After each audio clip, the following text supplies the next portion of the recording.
It's time to say goodbye to my long-range Model Y because, well, I'm returning it. As someone who has owned multiple Teslas over the last couple of years, I've seen many big problems pop up over the last few years, especially right now, that really need to be addressed. Problems with the cars themselves and Tesla, the company, because what they're doing isn't right, and Tesla owners, we deserve better. So if you're a Tesla owner or planning to become one, listen up because I want to break down 7 of the biggest Tesla problems in 2024, talk to you about my experience with the Model Y, the problems I had with that vehicle, why I am choosing to return the Model Y right now, and just sort of discuss some of the big Tesla issues for 2024 and why now might not be a good time to buy, what you might want to consider other options, and basically why Tesla owes their fans and their owners much more and why these issues need to be fixed ASAP. And also big thanks to JSOX for sponsoring this video. Stay tuned for a giveaway happening in this video where you can win one of these awesome Tesla phone mounts for yourself. I got more details on that coming up. Okay, no small talk here. Let's just get right into it. One of the big problems that I've experienced and many owners, I'm sure many of you guys watching this video as well, have experienced and have been very frustrated by is Tesla pricing. Because on one hand, Tesla pricing can be a blessing, and on the other hand, it can be a curse. It just sort of depends on the day. Back in 2022 and even some of 2023, Tesla was wildly changing their prices seemingly on a whim, and it got kind of insane at one point. You never knew when you woke up in the morning if prices were going to go up or go down on the Tesla you were looking to buy. And while pricing has somewhat stabilized over the last couple of months, it's still kind of crazy right now. Like right now, Model Y pricing is really good. There are some insane deals to be had if you want to buy the Model Y, but the new Model 3, like the newest Tesla that's actually exciting, that keeps getting a price increase every couple of days around the world, and yeah, it just seems like it's creeping back up to those higher levels. Basically, owners are upset with Tesla pricing for a couple of big reasons. One of them is that while vehicles are a depreciating asset for like 95% of the cars on the road, when Tesla has these wildly fluctuating prices, it can rapidly accelerate the depreciation of your vehicle and make it worth way less, even if you bought it like 24 hours ago, because Tesla could like cut the price in half. Case in point is with the Model S and Model X. For example, about a year ago, a Model X Plaid, sort of the high-end Model X you could buy, was $140,000. That was the base price before you added colors, wheels, any of that stuff. But then Tesla not so slowly sort of lowered the price on that vehicle, and last fall it could be had for $90,000.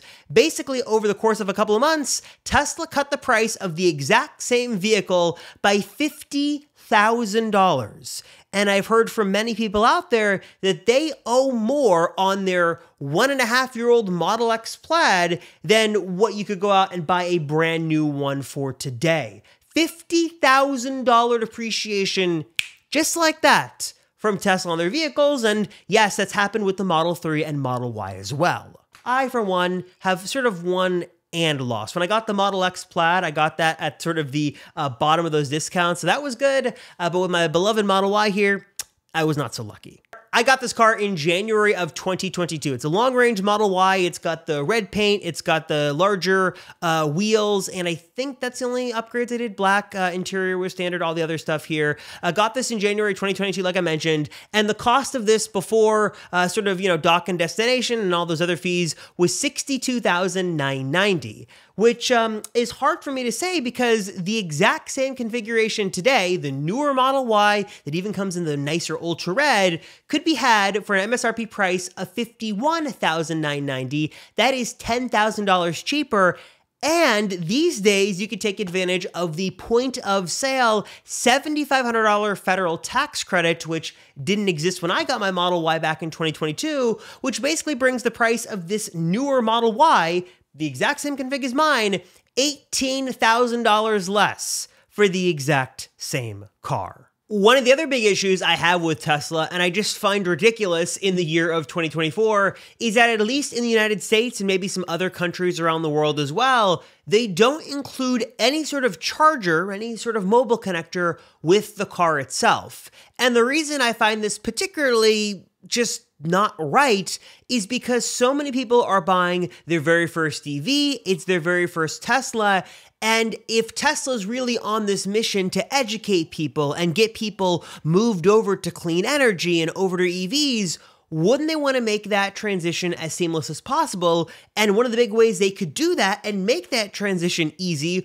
would be to include the freaking charger with the car. One of the other big problems with Tesla vehicles these days is full self-driving, and there are two big issues here Tesla desperately needs to address. The big one here is that even if you went out and spent the money and bought full self-driving on your brand new Tesla, you couldn't actually even use all these features. That's because when Tesla removed ultrasonic sensors back in the fall of 2022, some of these full self-driving features broke because they didn't have the sensors they needed to actually do their thing, and Tesla's never fixed them. So features like Smart Summon, even Auto Park just haven't worked for the last, almost 2 years now? Yeah, basically almost 2 years, because Tesla removed those sensors and never fixed the system. So even if you spent all that money on full self-driving, you wouldn't even get all the features. The second issue, I think, is one that Tesla quietly is trying to address, but they're not doing a very good job of it. And that is one of the big value propositions of full self-driving. Tesla has always pitched this system as an investment, like you spend this money, a lot of money in full self-driving, but you're making an investment for features that are to come. Full self-driving, for some dumb reason, is tied to the car, not the owner's account. Making full self-driving not tied to the car and making it tied to the account is a much, much better way to go. Tesla's quietly doing this with those FSD transfers they do temporarily, but I think they just need to make it a permanent thing and sort of change things moving forward. Now, as much as I love my Tesla, I think many of you would agree that there are two big problems that Teslas have these days. One is putting your phone into the wireless charging pad makes using apps like Waze or Google Maps totally unusable. And also, there is a certain vulnerability factor to the main display. That is why I've been absolutely loving some of the amazing Tesla accessories made from JSOX. They have got some incredible accessories, including this Tesla phone mount that I love for two big reasons. One is that it fully articulates, so you can really get it into the perfect position that's most comfortable for you. And also, it doesn't mount with any adhesive. So you can easily take it off, put it back on super easily, and have no trace it was ever there. Also, I love that it's harnessing the power of MagSafe magnets to easily plop your phone on there safely and securely, take it off when needed. I love that it can be easily adjusted with just two knobs to get the perfect angle, and of course, it's never going to obstruct your Tesla screen in any way. Plus, it even comes with two magnetic plates to easily make your phone compatible, even if it doesn't have MagSafe built in. Also, speaking of MagSafe cases, if you're looking for a really great, comfortable case that's going to add some protection to your iPhone, but also add some extra special features as well, let me present to you the case I'm using on my iPhone 15 Pro Max. This is the Ringlax case, also by JSOX. A couple of things I love here. One is just the aesthetics. It looks really nice. It's thin, it's comfortable, easy to use, gonna give me easy access to all of the buttons on the iPhone. And also, it's got this really cool, as the name suggests, ring feature here. It allows for 360-degree rotation. Will even go to 180 degrees as a folding stance. You can place it horizontally, vertically, and even allows you to hold your phone with just the ring and use it one-handed if you wanted to go that route. It's great for watching movies, and of course, fully supports wireless charging and MagSafe accessories. And finally, like I mentioned a moment ago, I'm a big fan of Tesla screen protectors because it's much better to be safe than sorry. And also, when you've got one like this JSOX one that is so easy to install in under 60 seconds, it makes it a breeze and makes it a must-do sort of upgrade for your Tesla. It's made of 9H hardness tempered glass, packs an anti-glare sort of finish and material here, and is perfect for the new screen in the 2024 Model 3 and even the rear 8-inch screen as well. So if you want to learn more about what JSOX has to offer, give a really great upgrade to your iPhone with this amazing Ringlax case, and also some much needed upgrades to your Tesla with their phone holder and screen protector. Gonna leave some links to those down below in the description, so learn more, check them out, and give your devices, and of course your Tesla, some much needed upgrades today. Link, of course, like I said, to everything right down below in the description. Okay, this next one I'm going to catch heat for, but I do think it's a legitimate concern, so I'm going to bring it up anyways. And that is one of the big problems for Teslas in 2024, I should say Tesla owners, is that Tesla's supercharger network is no longer exclusive to just Tesla owners, but it's opening up to almost every other EV on the road and every other EV manufacturer. This is an international change Tesla is making that does sort of fit in line with their mission to accelerate the move to clean energy. It obviously does make them some money with different government kickbacks and stuff like that. But for Tesla owners, it really isn't a good thing because it's just going to make superchargers more crowded, more congested, could lead to longer wait times, and could just take away one of the big perks that many Tesla owners have enjoyed for years and years. I'm a little split on this because on one hand, it is nice to have like a stable, reliable network all EV owners can share and use. But also on the other hand, as a Tesla owner, I've already seen with more people buying Teslas, supercharging locations, especially in Southern California, getting more crowded and more congested basically at all hours of the day and also more expensive. And to have now other EVs able to access these stations is just sort of going to make this problem worse. So I know Tesla's working on trying to build more superchargers and build more stalls, but in the meantime, there are definitely going to be some growing pains, and one of the best perks for owning a Tesla that many of us enjoyed for years and years is now coming to an end, and probably going to be more of a drawback to owning a Tesla than it is a big benefit. Another big issue for Teslas in 2024 is that their vision-only system is just not very good.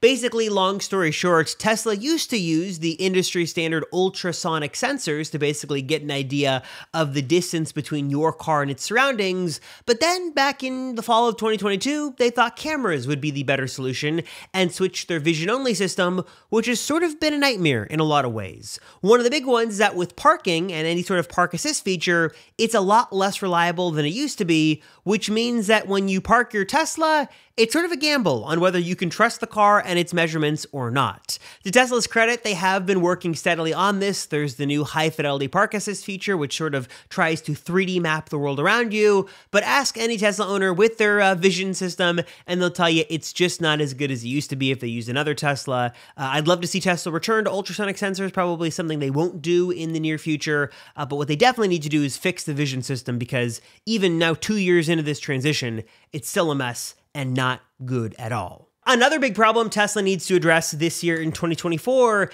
is that the Model Y as it stands is a great vehicle. It's award-winning, best-selling, don't get me wrong, but it's also simply not as competitive as it needs. What's interesting about this is that Tesla knows this is the case in China specifically, which is why they have a special Model Y only available in that market with special features. Tesla also does special software updates only in China that bring some pretty advanced features that we just don't get in the US or anywhere else. So there's definitely a focus there on Tesla's part to really maximize their efforts in the Chinese market, which would be nice if they did that everywhere else. But basically, the Model Y, especially compared to the new Model 3, is looking a bit dated. Its interior looks a bit old, it's missing some of those creature comfort features, and while Tesla is trying to compensate with pricing and discounts and making this a really good buy, it's simply not as competitive as it needs to be. That's why Tesla's working on the Model Y Juniper refresh. It's why they've got a big refresh in the works that'll bring all these features here. Now, all of this sort of leads me to where I am right now, which is why I'm returning my Model Y. So a couple of things to note here is that I have a lease on my Model Y. This is a leased vehicle.